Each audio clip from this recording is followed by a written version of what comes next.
বাংলাদেশের সর্বশেষ গুরুত্বপূর্ণ আপডেট সংবাদে আপনাকে স্বাগত। শুরুতেই সংবাদ শিরোনাম, পরে বিস্তারিত। শুরুতেই জানাবো, অতীতে যে কোনো সময় চেয়ে ঐক্যবদ্ধ থাকতে হবে বললেন প্রধান উপদেষ্টা। প্রধান উপদেষ্টা অধ্যাপক ডক্টর মোহাম্মদ ইউনূস স্যার বলেছেন, একটি কঠিন সময় পার করছি আমরা, তাই অতীতের যে কোনো সময়ের চেয়ে ঐক্যবদ্ধ থাকতে হবে। এরপর জানাবো, ইসকন নেতা চিন্ময় দাসের গ্রেপ্তার নিয়ে যা বলছে যুক্তরাষ্ট্র। ইসকন নেতা চিন্ময় কৃষ্ণ দাসের গ্রেপ্তারের বিষয়টি যুক্তরাষ্ট্রের পররাষ্ট্র দপ্তরে নিয়মিত ব্রিফিংয়ে উঠে এসেছে। এ বিষয়ে এক প্রশ্নের জবাবে যুক্তরাষ্ট্র জানিয়েছে, বাংলাদেশে আটক প্রত্যেক ব্যক্তিকে যথাযথ আইনি সুযোগ দিতে হবে।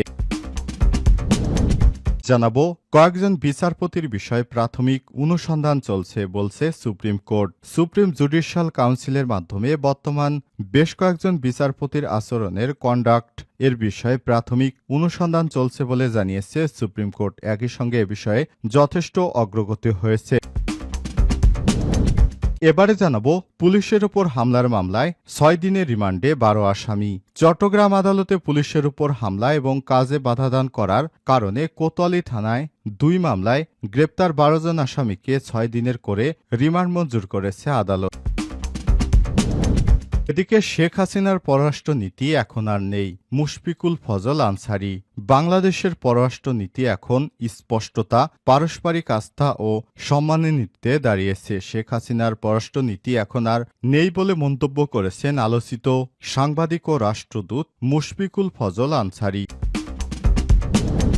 এবং সর্বশেষ জানাবো, সর্বকালের সর্বনিম্নতে নেমেছে ভারতীয় রুপির দাম।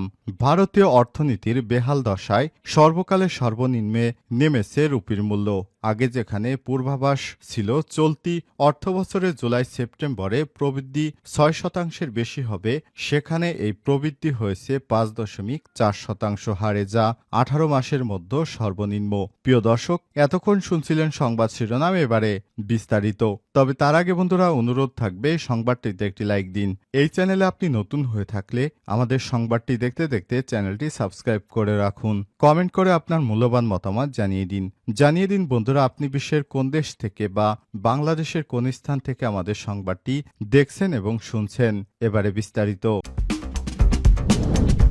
অতীতে যে কোনো সময় চেয়ে ঐক্যবদ্ধ থাকতে হবে প্রধান উপদেষ্টা ডক্টর মোহাম্মদ ইউনূস বলেছেন, একটা কঠিন সময় পার করছি আমরা, তাই অতীতের যে কোনো সময় চেয়ে সবাইকে ঐক্যবদ্ধ থাকতে হবে। বুধবার 4 December defence services command and staff college কমপ্লেক্সে ন্যাশনাল ডিফেন্স কোর্স 2024 এবং আর্মড ফোর্সেস এয়ার ফোর্স 2024-এর কোর্স সমাপনী অনুষ্ঠানে সার্টিফিকেট প্রদান শেষে সব কথা বলেন তিনি। প্রধান উপদেষ্টার সফলতার সাথে কোর্স সম্পন্ন করার জন্য ন্যাশনাল ডিফেন্স কোর্স 2024 এবং আর্মড ফোর্সেস ওয়ার কোর্স 2024-এ অংশগ্রহণকারী সকলকে অভিনন্দন জানান।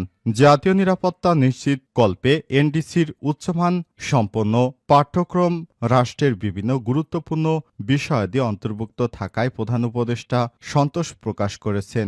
এবছর ন্যাশনাল ডিফেন্স কোর্স 2024-এ 95 জন কোর্স মেম্বার অংশগ্রহণ করে, যার মধ্যে রয়েছে বাংলাদেশের সশস্ত্র বাহিনীর 46 জন, বেসামরিক প্রশাসনের 16 জন এবং 8টি বন্ধুপ্রতিম দেশসমূহের 33 জন সদস্য। অপরদিকে বাংলাদেশ সেনানৌ বিমান বাহিনী থেকে 55 জন course member armed forces war course 2024 সফলতার সাথে সম্পন্ন করেন।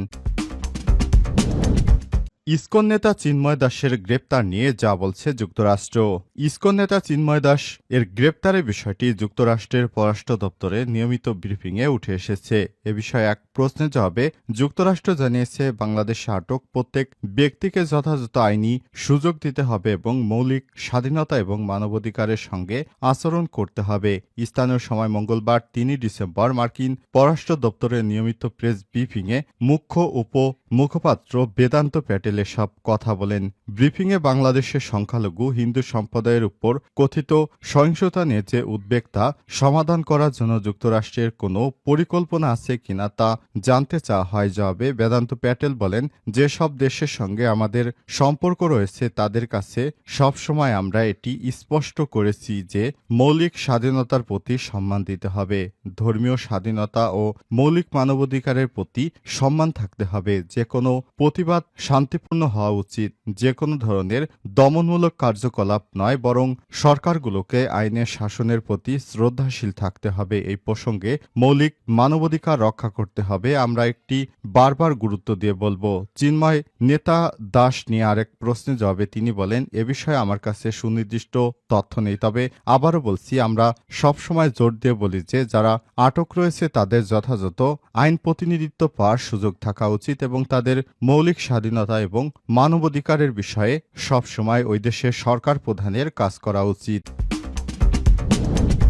কয়েকজন বিচারপতির বিষয়ে প্রাথমিক অনুসন্ধান চলছে সুপ্রিম কোর্ট। সুপ্রিম জুডিশিয়াল কাউন্সিলের মাধ্যমে বর্তমান বেশ কয়েকজন বিচারপতির আচরণের কন্ডাক্ট এর বিষয়ে প্রাথমিক অনুসন্ধান চলছে বলে জানিয়েছেন সুপ্রিম কোর্ট। একই সঙ্গে এ বিষয়ে যথেষ্ট অগ্রগতি হয়েছে। বুধবার 4 ডিসেম্বর সুপ্রিম কোর্টের প্রশাসন সূত্র নিশ্চিত করে জানায়, বর্তমানে কয়েকজন বিচারপতির আচরণ কন্ডাক্ট এর বিষয়ে প্রাথমিক অনুসন্ধান চলছে এবং এ বিষয়ে যথেষ্ট অগ্রগতি হয়েছে। 1972 সালে প্রণীত মূল সংবিধান উচ্চ আদালতের বিচারপতিদের অপসারণের ক্ষমতা জাতীয় সংসদের কাছে ছিল। 1975 সালে 24 জানুয়ারি সংবিধানের 4th সংশোধনীর মাধ্যমে এই ক্ষমতা রাষ্ট্রপতির হাতে অর্পণ করা হয়। পরে জিয়াউর রহমানের শাসনামলে সংবিধান 5ম সংশোধনীর মাধ্যমে বিচারকদের অপসারণের ক্ষমতা দেয়া হয় সুপ্রিম জুডিশিয়াল কাউন্সিলের কাছে। 2014 সালের 17 সেপ্টেম্বর ষোড়শ সংশোধনীতে সেটা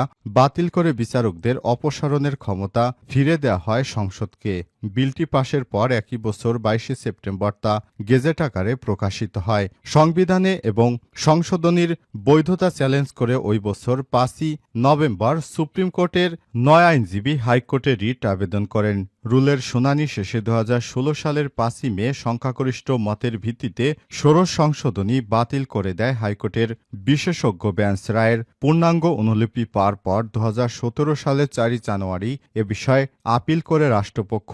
ওই আপিলের শুনানি শেষে 2017 সালের 3 জুলাই হাইকোর্টে রায় বহাল রেখে সর্বসম্মতিক্রমে চূড়ান্ত রায়টি দেয় তৎকালীন প্রধান বিচারপতি সুরেন্দ্র কুমার সিনহার নেতৃত্বে 7 বিচারপতির পূর্ণাঙ্গ আপিল বেঞ্চ। পরে একই বছর 1 আগস্ট 799 পৃষ্ঠার পূর্ণাঙ্গ রায়টি প্রকাশিত হয়। এ রায় পুনর্বিবেচনা চেয়ে 2017 সালের 24 ডিসেম্বর রাষ্ট্রপক্ষ আপিল বিভাগে আবেদন করে।